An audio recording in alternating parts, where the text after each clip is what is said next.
একটি কমিটি করে যৌক্তিক সময়ের মধ্যে জুলাই ঘোষণাপত্র তৈরির কাজ শুরুর কথা আইন উপদেষ্টা আসিফ নজরুল বলেছেন।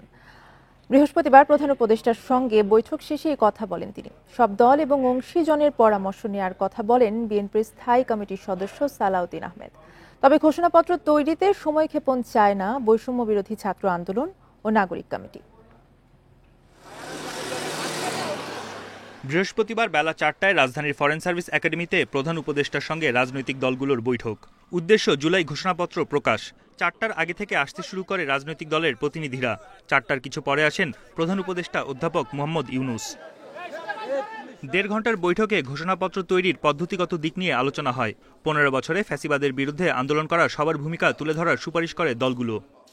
সেটার একটা পদ্ধতিগত দিক কি হবে, কিভাবে এই দলিলটি তৈরি হবে, সেই বিষয়ে আমরা আমাদের প্রস্তাবগুলো তুলে ধরেছি। এই 15 বছরে যে সকল সাংবাদিক, সাংস্কৃতিক কর্মী, লেখক গুম, খুন, নির্যাতনের শিকার হয়েছে তাদের অবদান স্পষ্টভাবে ঘোষণাপত্রে উল্লেখ থাকতে হবে। বৈঠকে বিএনপির স্থায়ী কমিটির সদস্য সালাউদ্দিন আহমেদ সব দল ও অংশীজনের পরামর্শ নিতে অনুরোধ জানান। দলিল তৈরিতে অস্থিরতা না করার কথা বলা হয় জামাত ইসলামীর পক্ষ থেকে।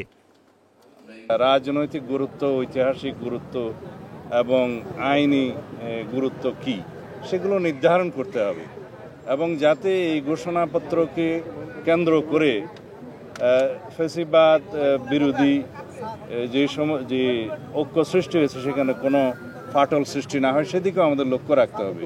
সরকারের এমন একটা মূল্যবান দলিল তৈরির পেছনে কোনো অস্থিরতা, কোনো অসঙ্গতি, কোনো সমন্বয়হীনতার প্রয়োজন নেই। ধীর স্থিরভাবে আমাদের এই ঘোষণাপত্র প্রণয়নের জন্য প্রত্যেকটি রাজনৈতিক দলের সঙ্গে সরকারের এক্সচেঞ্জ অফ ভিউজ হওয়া দরকার, মত বিনিময় হওয়া দরকার এবং অনেক মৌলিক জিনিস এই কাঠামোর মধ্য থেকে বাদ পড়েছে। ঘোষণাপত্র তৈরিতে সরকারকে সময় বেঁধে না দিলেও সময়ক্ষেপণ চায় না বৈষম্য বিরোধী ছাত্র আন্দোলন ও নাগরিক কমিটি। সরকারকে আমরা সেইভাবে তড়িৎ পদক্ষেপ নিতে দেখি নাই, তারপরেও তারা যেহেতু উদ্যোগ গ্রহণ করেছেন আমরা তাকে সাধুবাদ জানিয়েছি। স্পেসিফিক কোনো ডেডলাইন হয় নাই, তবে এটাতে সবাই সম্মত হয়েছে অনেক বেশি দেরিও নয় আবারই খুব তাড়াতাড়িও নয়। আলোচনায় দলগুলো কমিটি গঠনে একমত বলে আইন উপদেষ্টা জানান সেই পথেই হাঁটতে চায় সরকার। কয়েকজন প্রস্তাব করেছেন যে এই লক্ষ্যে সংগঠিতভাবে আলোচনা পরিচালনার জন্য যেন একটা কমিটি গঠন করা হয়। এই ধরনের প্রস্তাব আসছে। আমরা এই সকল প্রস্তাব অ্যাক্টিভলি বিবেচনা করে দ্রুত সিদ্ধান্ত নিব। এর আগে শিক্ষার্থীদের দাবির প্রেক্ষিতে জুলাই ঘোষণাপত্র তৈরির উদ্যোগ নেয় অন্তর্বর্তী সরকার। বন ইবনে কামাল, ইন্ডিপেন্ডেন্ট নিউজ, ঢাকা। জুলাই অভ্যুত্থানের ঘোষণাপত্র সবাইকে নিয়েই প্রস্তুত করতে হবে, না হলে উদ্দেশ্য ব্যাহত হবে বলে মন্তব্য করেছেন প্রধান উপদেষ্টা অধ্যাপক ইউনূস। জুলাই ঘোষণাপত্র প্রণয়নের প্রস্তুতির অংশ হিসেবে রাজনৈতিক দলগুলোর প্রতিনিধিদের সাথে বৈঠকের শুরুতে এসব কথা বলেন অন্তর্বর্তী সরকার প্রধান। খুবই সাহসী মনে হচ্ছে আপনাদেরকে দেখে, 5ই আগস্টের কথা স্মরণ করে যে আমরা একতাবদ্ধভাবে আছি এবং কিভাবে সেই একতাকে মানুষের সামনে প্রকাশ করব, এই 5ই আগস্টকে রিক্রিয়েট করব, সেটি এখন আলাপের বিষয়বস্তু হবে। আপনারা দোয়া করবেন, আমি যতদিন আছি এই একতা নিয়েই থাকব। জুলাইয়ের মধ্যে নির্বাচন প্রশ্নে এখনও বিপরীতমুখী অবস্থানে বিএনপি জামায়াত। বিএনপি দ্রুত নির্বাচন চাইলেও জামায়াত চাইছে প্রয়োজনীয় সংস্কার শেষেই হোক ভোট। তড়িঘড়ি নির্বাচন দেশের জন্য ইতিবাচক হবে না বলেও মনে করে জামায়াত। আর বিএনপি বলছে আন্দোলন করে অন্তর্বর্তী সরকারের কাছ থেকে নির্বাচন আদায় করে নেওয়াটা দুঃখজনক। ছাত্র জনতার গণঅভ্যুত্থানে শেখ হাসিনা সরকারের পতনের পর দায়িত্ব নেয় ডক্টর মোহাম্মদ ইউনূসের নেতৃত্বাধীন অন্তর্বর্তী সরকার। এ সরকারের কাছে দ্রুত নির্বাচনের দাবি জানিয়ে আসছে বিএনপি। জুলাই আগস্ট এর মধ্যেই নির্বাচন সম্ভব। এলডিপির প্রেসিডেন্ট অলি আহমেদও দ্রুত ভোট না দিলে আন্দোলনের হুঁশিয়ারি দিয়েছেন। আমরা বাধ্য হব ঐক্যবদ্ধভাবে সরকারের বিরুদ্ধে আন্দোলন করার জন্য।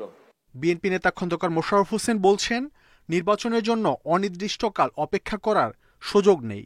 জনগণের ভাষা বুঝতে হবে। দ্রুত রোডম্যাপ ঘোষণা হলেই ফিরে আসবে শৃঙ্খলা।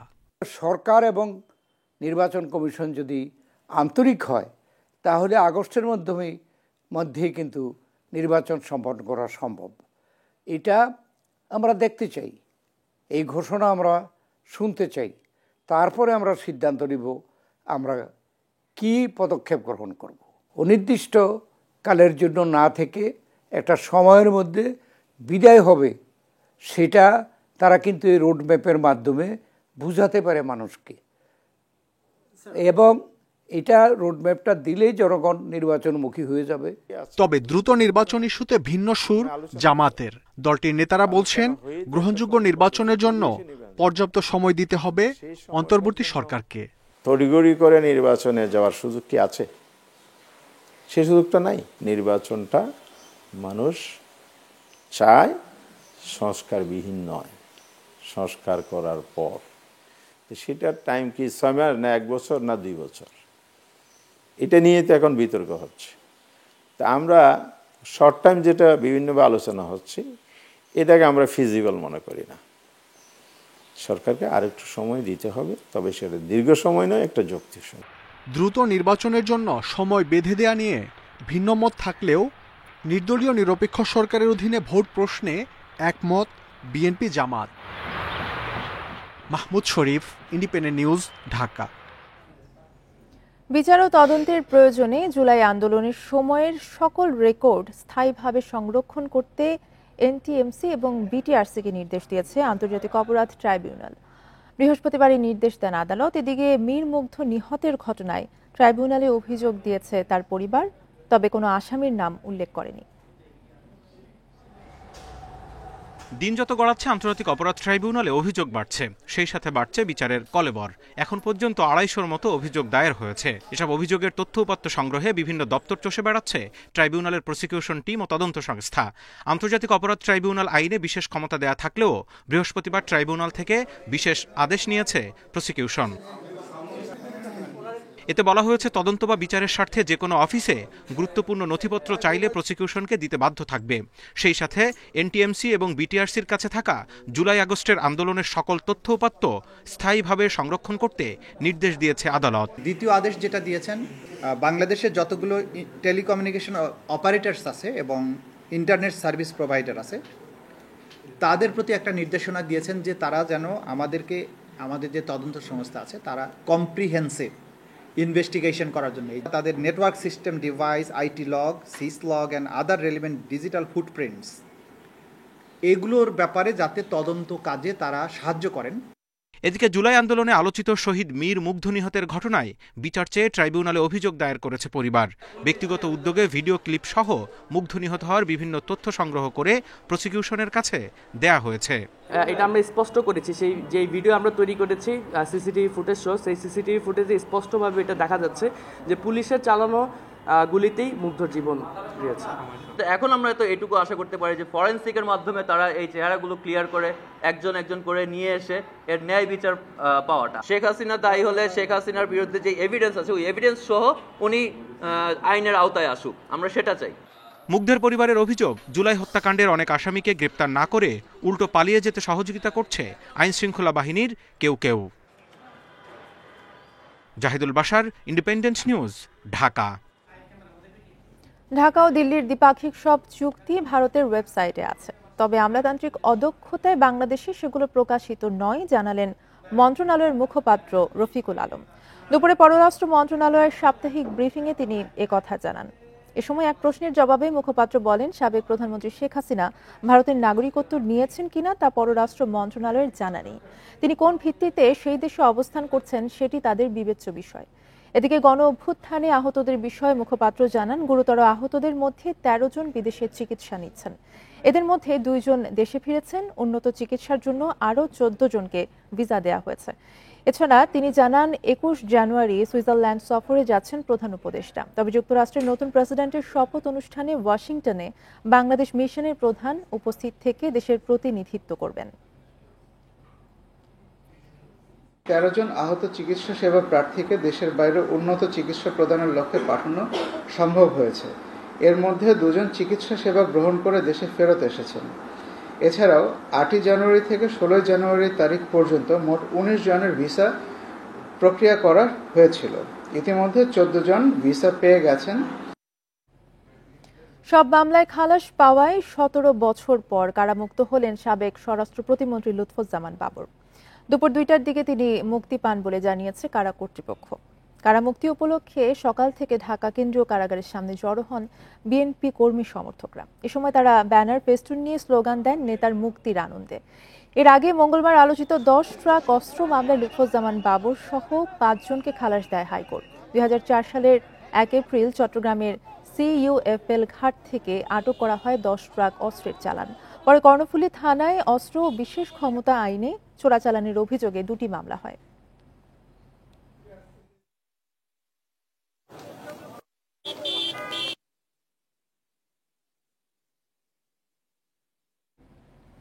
শেখ মুজিবুর রহমান সহ শেখ পরিবারের সদস্যদের নামে থাকা 13টি সরকারি বিশ্ববিদ্যালয়ের নাম পরিবর্তন হবে।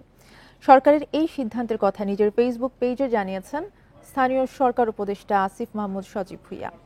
13টি বিশ্ববিদ্যালয়ের মধ্যে 10টি ছিল শেখ মুজিবুর রহমানের নামে, আর শেখ ফজিলাতুন নেসার নামে একটি, শেখ হাসিনার নামে একটি এবং অপরটি মুজিবনগর নামে ছিল। নতুন সিদ্ধান্ত অনুসারে বিশ্ববিদ্যালয়গুলোর নাম এলাকার নাম অনুসারে হবে। তবে মেরিটাইম ইউনিভার্সিটি এবং এভিয়েশন অ্যান্ড অ্যারোস্পেস ইউনিভার্সিটির নামের সঙ্গে বাংলাদেশ শব্দটি যুক্ত হবে।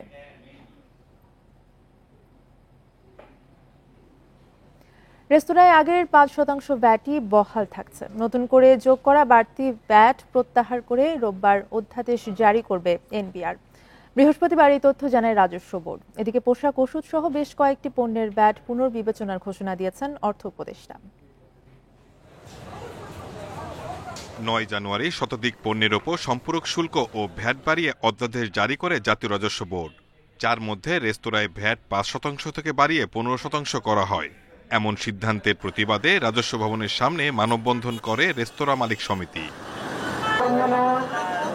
সমিতির মহাসচিব জানান, রেস্তোরাঁ ব্যবসায়ীরা 5%-এর বেশি ভ্যাট দিবেন না। ছোট বড় সব রেস্তোরাঁকে ভ্যাটের আওতায় আনার দাবি তাদের। এই বৈষম্য থেকে বেরিয়ে আসতে হবে এবং আমরা সারা বাংলাদেশের সমস্ত রেস্তোরাঁ ব্যবসায়ীদেরকে ঐক্যবদ্ধ করে আমরা চাই যারা ভ্যাটের আওতার বাইরে আছে, যারা ট্যাক্সের আওতার বাইরে আছে, সরকার ওইখান থেকে রাজস্ব, অবশ্যই রাজস্ব লাগবে। রাজস্ব ছাড়া আমাদের দেশ চলবে না। কিন্তু রাজস্ব আমি শুধু দিব, আপনি আমার উপরেই চাপাবেন, আরেকজন দিবে না, এটা তো হইতে পারে না। সাংবাদিকরা রাজস্ব বোর্ডের বক্তব্য জানতে চাইলে কর্মকর্তা জানান, ভ্যাট প্রত্যাহারের ঘোষণা আসছে শীঘ্রই।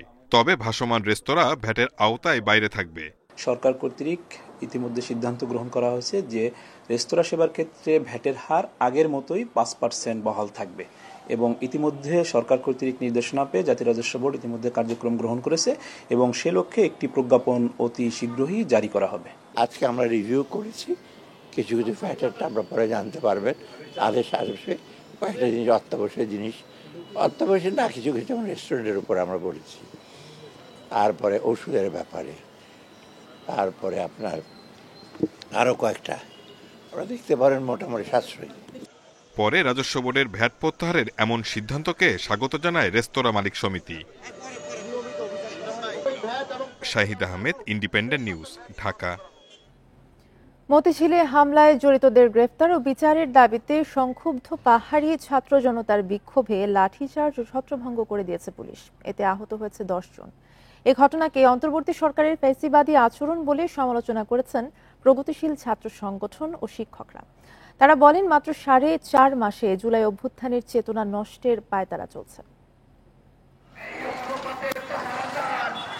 মতিঝিলে পাহাড়ি ছাত্র জনতার ওপর হামলায় জড়িতদের গ্রেপ্তার ও বিচারের দাবিতে মিছিল বের করে সংক্ষুব্ধ শিক্ষার্থীরা। মিছিলটি হাইকোর্ট মোড়ে পৌঁছালে পুলিশের বাধার মুখে পড়ে। বিক্ষোভ সামাল দিতে কঠোর হয় পুলিশ।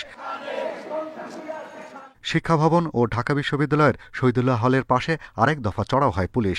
ওনারা বলতেছে, আমরা আদিবাসী স্বীকৃতি যদি দেওয়া হয় আমরা দেশ থেকে বিচ্ছিন্ন হয়ে যাব, এটা ভারতের চক্রান্ত, এমন নানা ধরনের ট্যাগ দিচ্ছে। ফ্যাসিস্ট আমলে আমরা দেখতাম বিভিন্ন ধরনের আন্দোলন সংগ্রামকে নানা রকম ভাবে দমন করার জন্য যে অস্ত্র ব্যবহার করা হতো, অন্তর্বর্তী সরকার সেই একই অস্ত্র ব্যবহার করে। বৃহস্পতিবার দুপুরে ঢাকা বিশ্ববিদ্যালয়ের রাজু ভাস্কর্যে বিক্ষোভ সমাবেশ করে শিক্ষার্থীরা।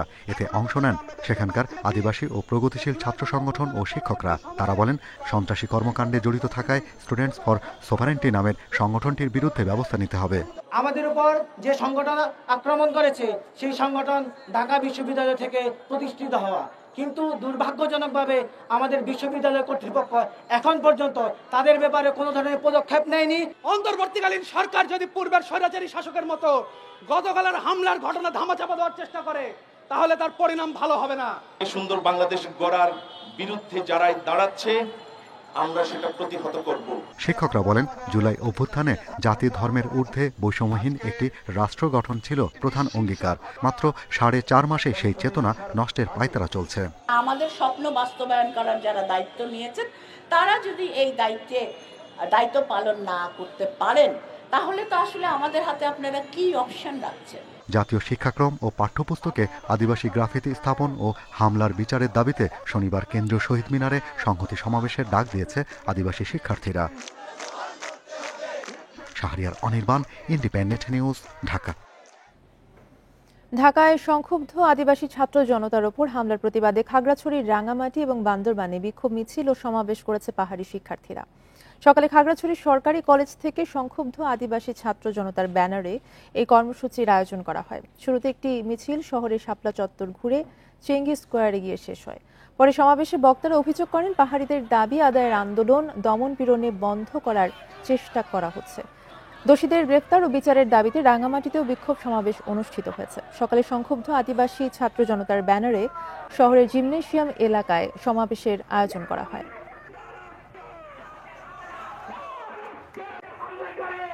সরকার সরকার পতনের পর এমন বৈষম্য বাংলাদেশ চায়নি। আমরা বৈষম্যহীন একটা সুন্দর রাষ্ট্র গঠন করতে চেয়েছিলাম। আমরা আদিবাসী বললে ওদের রাগ হয়, হিংসা হয়, কেননা আমরাই আদিবাসী, সেই প্রমাণ আমাদের আছে। আমরা সেই যুগ যুগ ধরে আমাদের ঐতিহ্য সংস্কৃতি পালন করে এসেছি।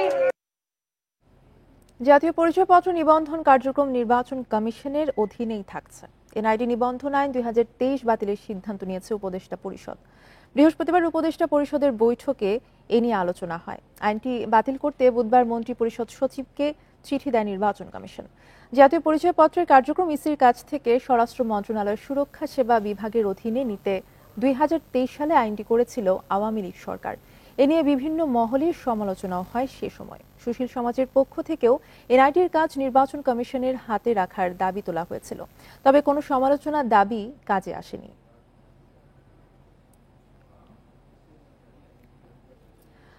নরসিংদীতে অবৈধ বালু মহলের ড্রেজার থেকে ভ্রাম্যমাণ আদালতকে লক্ষ্য করে গুলি ছোড়ার অভিযোগ উঠেছে। বৃহস্পতিবার দুপুর 1:30টার দিকে রায়পুরা উপজেলায় মেঘনা নদীতে অভিযানের সময় এই ঘটনা ঘটে। রায়পুরার ইউএনও মাসুদ রানা জানান, মেঘনায় অবৈধভাবে বালু উত্তোলনের খবরে অভিযানে যায় ভ্রাম্যমাণ আদালত। এ সময় অবৈধভাবে বালু উত্তোলনের দায়ে একটি ড্রেজার জব্দ এবং 2 জনকে আটক করে 10 লাখ টাকা অর্থদণ্ড দেওয়া হয়। পরে পাশের আরেকটি বালু মহলে অভিযানে গেলে গুলি ছোড়ের দুর্বৃত্তরা। এ সময় পর্যাপ্ত ফোর্স না থাকায় অভিযান বাদ দিয়ে ফিরে আসে ভ্রাম্যমাণ আদালত। এ ঘটনায় আইনি ব্যবস্থা নেওয়া হবে বলে জানিয়েছেন উপজেলা নির্বাহী কর্মকর্তা।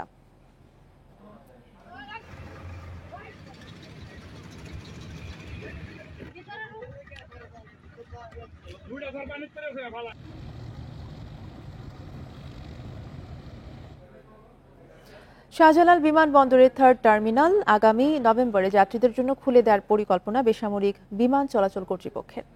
প্রকল্পের কাজ শেষ হয়েছে 99%। দুপুরে বেবিচকের সদর দপ্তরে সংবাদ সম্মেলনে এসব তথ্য জানান সংস্থাটির চেয়ারম্যান এয়ার ভাইস মার্শাল মঞ্জুর কবির ভুইয়া। আগামী অক্টোবরে আনুষ্ঠানিক উদ্বোধন হবে শাহজালাল আন্তর্জাতিক বিমানবন্দরের 3rd টার্মিনাল। পরের মাসে খুলে দেয়া হবে যাত্রীদের জন্য। এর আগে টার্মিনালটির উড়োজাহাজ রাখার জায়গা অ্যাপ্রন খুলে দেওয়া হবে আগামী সপ্তাহেই। এখন টার্মিনালের 2 কর্নারের সিলিং এবং বোর্ডিং ব্রিজের কাজ চলছে। এগুলো শেষ হবে মার্চের মধ্যেই। তবে ভিভিআইপির অংশের কাজের অগ্রগতি 65%-এর বেশি নয়। সামনে আমরা আইকাও ইন্সপেকশন এবং ফেডারেল এভিয়েশন অথরিটি ইন্সপেকশন আশা করছি। তো তাদের ইন্সপেকশনটার জন্য আমরা সর্বোচ্চভাবে প্রস্তুত করছি আমাদেরকে, যাতে আমাদের এয়ারপোর্টের রেটিংটা আরও অনেক হাই চলে আসে। এদিকে কার পার্কিংয়ের জায়গাটি সুপরিকল্পিত হয়নি স্বীকার করে বেবিচক চেয়ারম্যান বলেছেন, পার্কিং সামনে না হলে টার্মিনালের সৌন্দর্য আরও বাড়ত। তবে জায়গার অভাবে এমনটি হয়েছে বলেও জানান তিনি। at any cost. It has to be a number one terminal in Bangladesh and comparable to any international standard of terminal in the world. এ সময় তিনি আরও জানান, সিলেট, কক্সবাজার, যশোর, বগুড়া, সৈয়দপুর বিমানবন্দরের টার্মিনালের বিভিন্ন প্রকল্পের কাজ এ বছরই শেষ হবে। রিশাদ হুদা, ইন্ডিপেন্ডেন্ট নিউজ, ঢাকা। এই ছিল এখনকার সংবাদে। সাথে থাকায় ধন্যবাদ সবাইকে।